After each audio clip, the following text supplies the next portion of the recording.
Bismillahirrahmanirrahim. Assalamualaikum warahmatullahi wabarakatuh.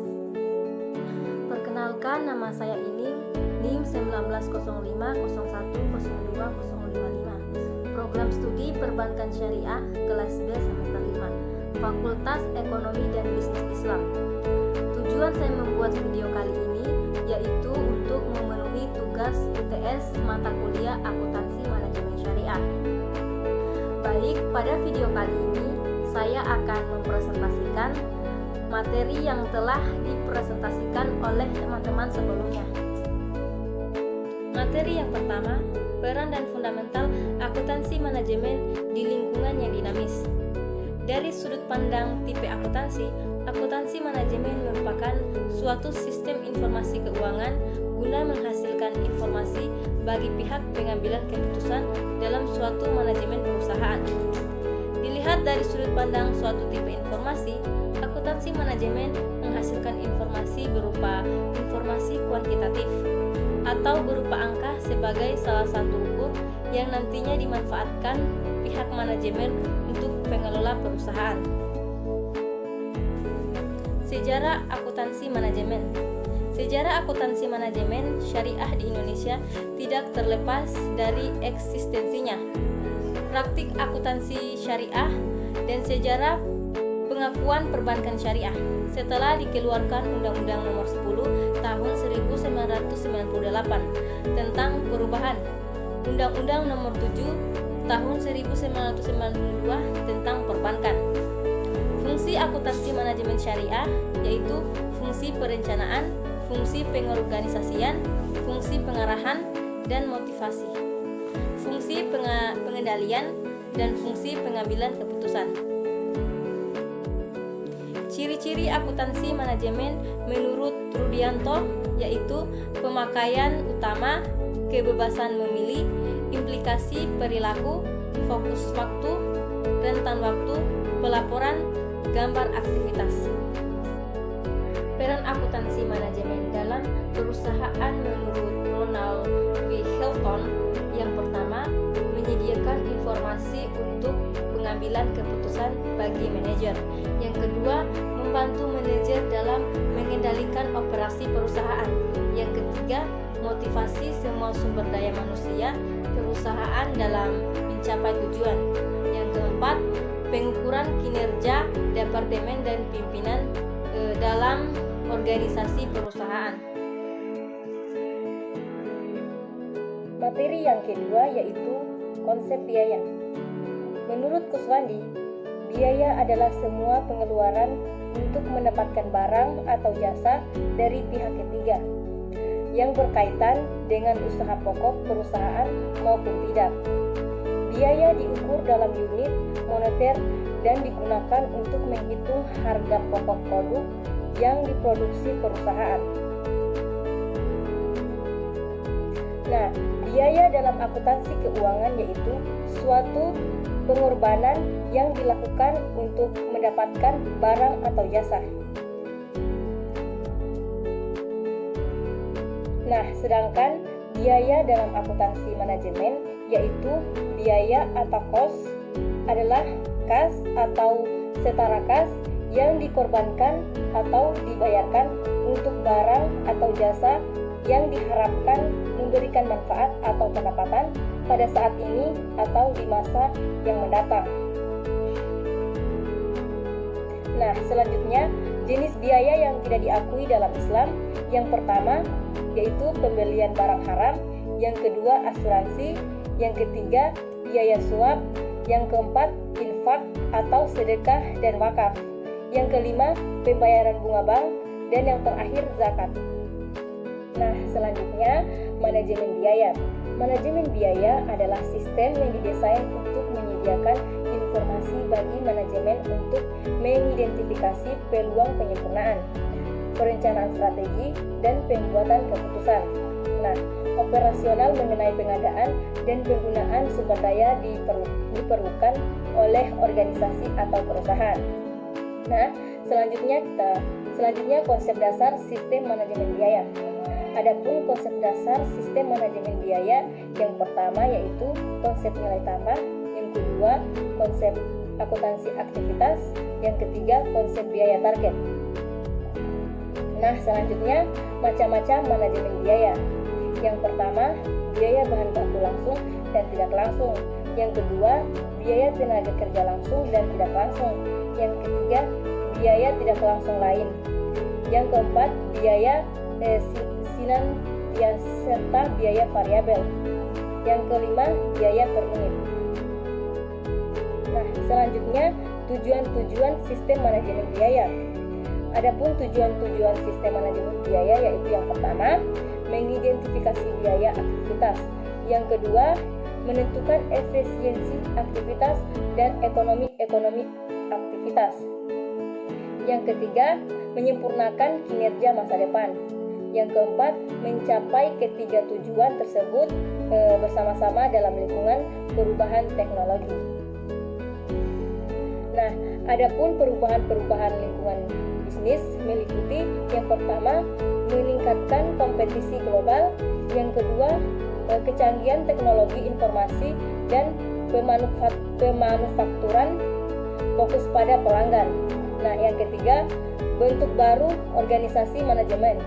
Dan yang kelima dan yang keempat, perubahan sosial, politik, lingkungan, dan budaya.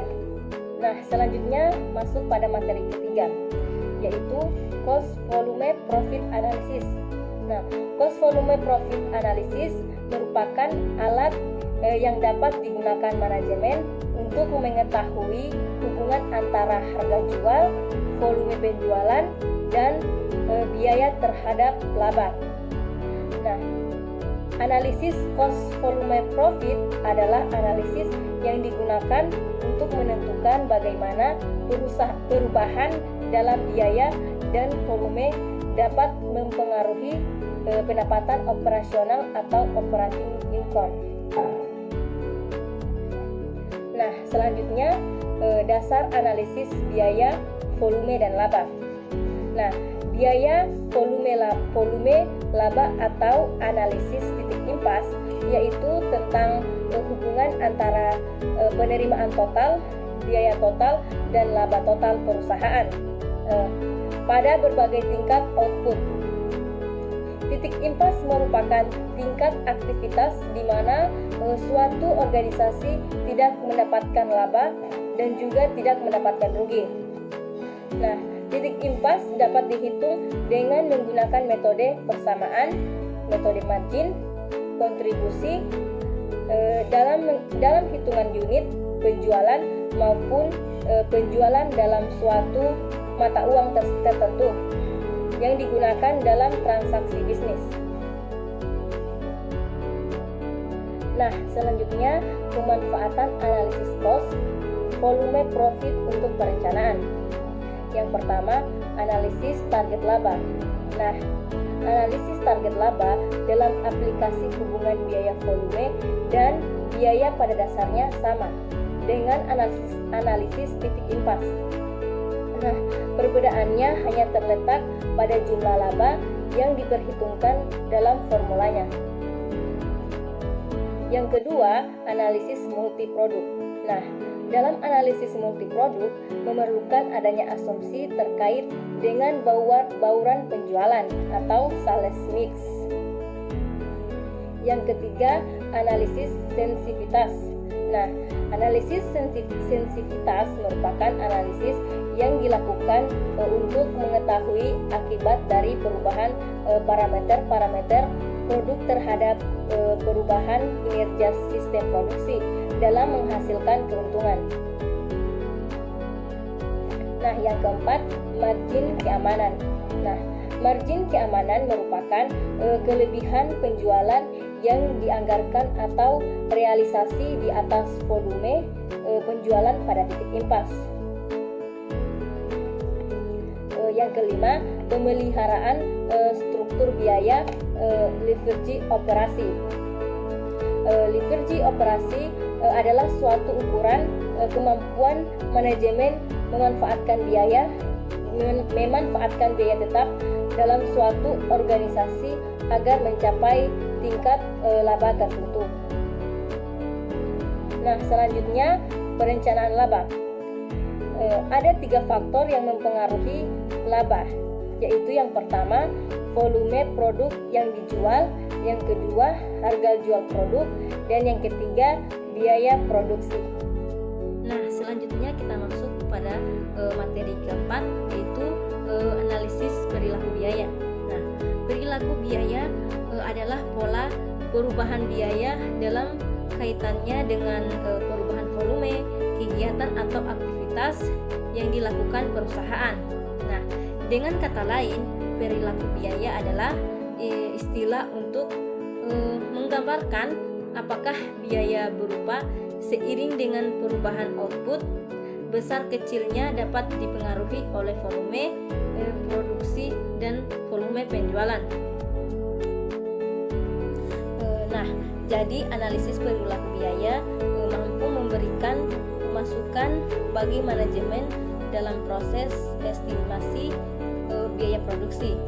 Analisis perilaku biaya dapat digunakan sebagai salah satu perangkat bagi manajemen untuk memprediksi biaya yang akan dikeluarkan di masa yang akan datang, menentukan besaran skema biaya beserta pendapatan, serta melakukan analisis sensitivitas.